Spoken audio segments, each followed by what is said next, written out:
Season 6 ഒരു പൊട്ടന്റെ കയ്യിലും season 7 ഒരു പൊട്ടത്തിന്റെ കയ്യിലും ഇരുന്നാലും കുഴപ്പമൊന്നുമില്ല. ഞങ്ങൾക്ക് കണ്ടല്ല, ഒരു മാസം ഓടിക്കാം. സായി അങ്ങനെ പറഞ്ഞു, ഒരു പൊട്ടനും ഒരു പൊട്ടത്തിന്നും പറഞ്ഞു, ജിൻഡോയുടെ പേരും അനുവിന്റെ പേരും അങ്ങനെ പറഞ്ഞു. അതെന്തുകൊണ്ട് അങ്ങനെ ഒരു ടാഗ് ലൈൻ അവർക്ക് കൊടുത്തത്?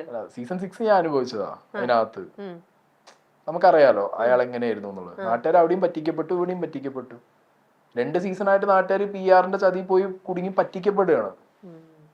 അപ്പൊ ഇതൊരു ഈ ഒരു വ്യക്തിക്ക് മാത്രമല്ലല്ലോ അതിനകത്ത് PR ഉള്ളത്, ബാക്കി എല്ലാവർക്കും ഉണ്ട് PR. കാശ് എത്ര കാശ് മുടക്കാൻ പറ്റും? ഞാൻ പറയാം, നല്ലൊരു ഇപ്പോ ഒരു 20-25 ലാക്സ് ഒരു 15 ലാക്സ് മുടക്കി ഇവരുടെ ജോലി എന്താന്ന് വിചാരം?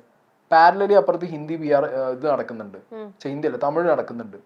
ഈ PR-കൾ തമ്മിലൊക്കെ അങ്ങോട്ടും ഇങ്ങോട്ടും കണക്ഷൻസ് ഉണ്ട്. അവിടെ നിന്ന് ഇങ്ങോട്ട് മറിച്ചുകൂടെ വോട്ട്? ഇന്ത്യയിൽ നിന്ന് എവിടുന്ന് വേണമെങ്കിലും വരാമല്ലോ വോട്ട് എവിടുന്ന് വേണമെങ്കിൽ വരാം. നമുക്ക് മലയാളം ബിഗ് ബോസിൽ ഇല്ല തമിഴന്മാരെ വോട്ട് പറ്റില്ല എന്ന് പറയാൻ പറ്റും? ഇല്ല. Vote bank still exist. അപ്പൊ എവിടുന്ന് വേണമെങ്കിൽ വോട്ട് വരാം, എങ്ങനെ വേണമെങ്കിൽ കൊണ്ടുവരാം.